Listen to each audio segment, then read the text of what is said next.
Hello, in this video I will discuss about OBS Studio. OBS Studio is an application software very useful for preparing online teaching materials, especially video recorded materials, and also it is useful for live streaming. In this video we will concentrate on recording videos using OBS. The recorded video can have PowerPoint presentation running on one side, other side teacher explaining the concept. So the students can see the teacher explaining the concept while watching the PowerPoint presentation. Students can have a live classroom feeling while watching this video, since teacher's video is also same. Now let us see how to prepare a video of that kind using OBS Studio. So when you open OBS Studio, this is the window you can see, and there are so many components. I will explain one by one, and I will do a demo. While doing the demo you will understand. Rather than explaining each and every one, it is better to show you by showing a demo. Now I am going to insert a PPT file. PPT file cannot be directly included in this OBS Studio, so that has to be converted into image files. So let us see how that can be done. It can be done very easily. You open this is the PPT I have prepared. I have to convert into image files. For that, what I have to do is open it. Now go to File, Save As, and give the format as image. Give Save.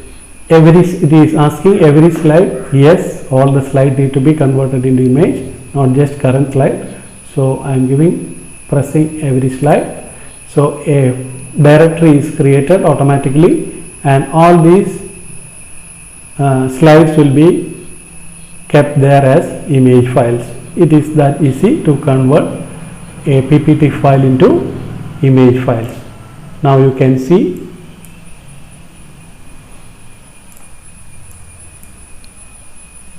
a directory is created. All the files, all the slides are created as separate files and given. Slide 1, slide 2, automatically it is given and converted into JPG files, image files. These are the files you have to upload into OBS Studio for presentation. Now we will go to OBS Studio. Now to incorporate those files, the image file that we have just created, go to press the plus button in the sources. In this window, sources is there. Press the plus button to add. Since see here there are so many options. If it is a single image, you can just press image. Since we have a slideshow, image slideshow, you can press image slideshow. Okay, click on that. Give an appropriate name. It is always better to give an appropriate name. Since I am explaining a concept of relationship between array and pointers in C, I am giving a meaningful name, array and pointers. Even if you give the default name, it's okay. Name is already existing because I have already created it. Now okay, now I am giving another name, pointers 2. Okay, now you can see here automatic.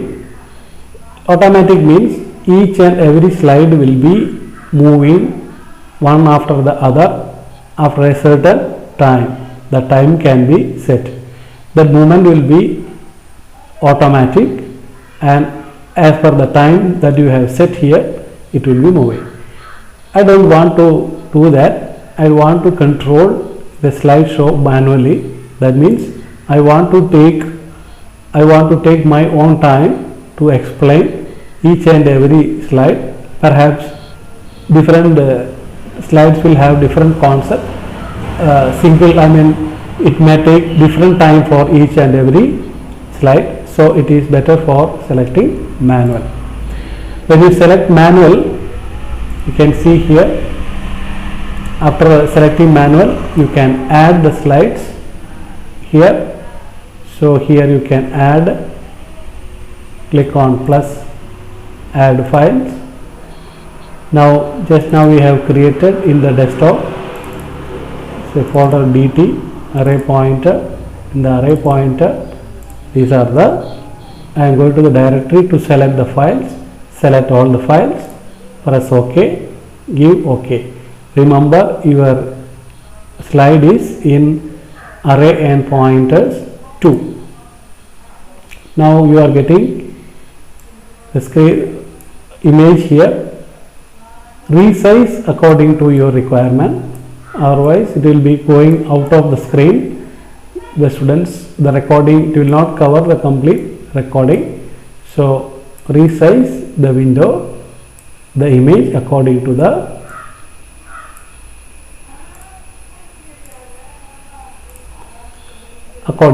size of the window.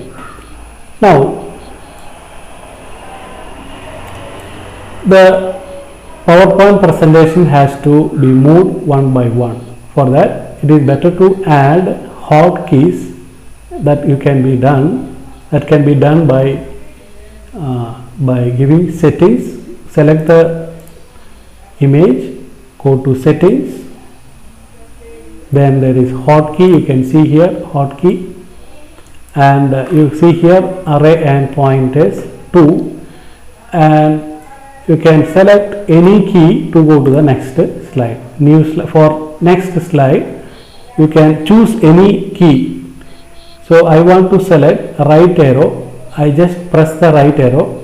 Now right is coming here. For going to the previous slide, I just press left arrow.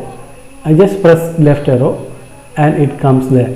I did not type the letter right or left there. I just put right arrow and left arrow. You can put any key in the keyword for doing this. So normally it is right arrow and left arrow. Now you apply, select apply, then give OK. Now your slide is ready for presentation. Before that, I want to bring my video to this window. For that, I have to again add this. Click on video capture device. You can give name or you can have the default name. Now you can be seen here. Select. You have to adjust the window according to the size of the window here, otherwise it will cover the complete portion of the window. Now I am selecting a location here. I am not putting my video onto the PowerPoint presentation. I don't want to cover any portion of the PowerPoint presentation. So I am keeping my video in a separate location apart from the PowerPoint presentation. Now we are almost ready for PowerPoint presentation. Now these are the things you have to do for a preliminary step for starting the presentation. If you are ready, you can start. Now I have already started this recording because I want to show whatever I am doing here right now. For that, I have already started recording. Now for you, this is the time for recording the video. Now if you want to add some text, that is also possible. You give text, for example, teacher. Who is the teacher? Now you can give name.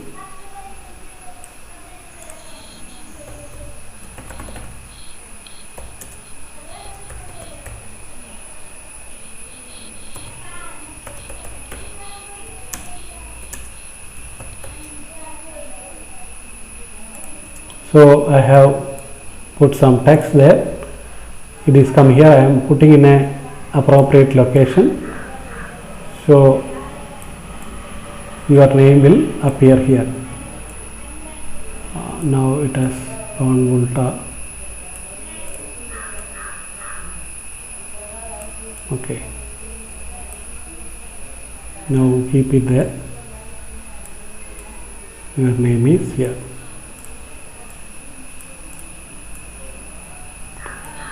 Now just below your video, name is there, so that it will be easy for recognize who is taking class. Fix this in an appropriate location. Now if you want to have your institution name, you can also add that. For example, institution.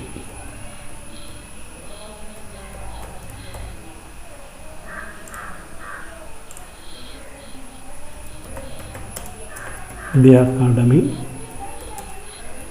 of Science and Technology,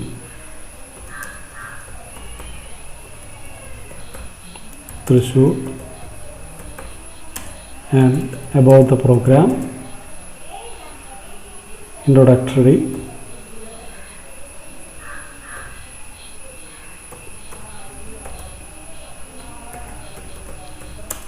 session on OBS Studio.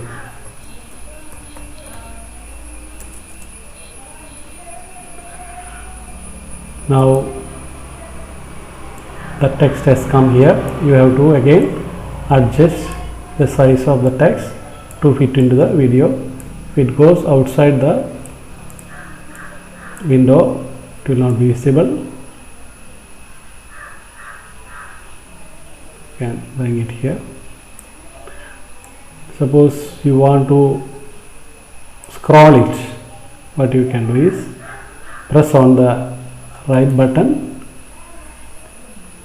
press filters, add plus, press on the plus,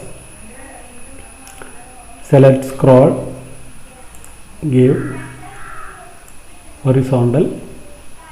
You can give this and close, so you can see the. Now it is ready for recording. Now how do you go to the next slide? Press right arrow, go to the first slide. Again left arrow will take you to the first slide. Next slide can be, you can go to the next slide by pressing right arrow, because you have already selected hotkeys. If you again press next right arrow, it will go to the last slide. Go to the previous slide and you can do the explanation of this. This is how you can prepare video recording with the PowerPoint presentation, teacher talking in the side of the. This is that easy. Now you see here there is a scene. You can have n number of scenes, and at a time one scene can be shown here. If you have another scene, you can create another one, create different sources. You can see show the next scene. Anyway, at a time only one scene can be shown. For resources, you can place resources by pressing the plus arrow. You can remove each and every resource by selecting on that and pressing on the minus. This is the audio mixer, you can see here, and you see the working of the audio mixer by watching the this window. Now it's perfectly working fine, because you can see it is moving. The next window, you can see the control panel. There you can have the video streaming, recording, and also different settings. One setting I have shown you, there are so many settings, and also you can come out from the program. Be very careful before coming out from the OBS Studio, you make sure all these resources are removed. So it is better, because it is better for the application to remove all these application before you exit. Now you see, OBS Studio is an application software. It's a free software, and also it is open source. Another important feature of OBS Studio is it can run on any operating system. It is platform independent. It can run on Microsoft Windows, Mac operating system, any flavors of Linux operating system. It is absolutely free. It can run on any operating system. Now this demo I have prepared in a Linux environment, that is Ubuntu 14.04. We will see the next options in the next video. Thank you for watching.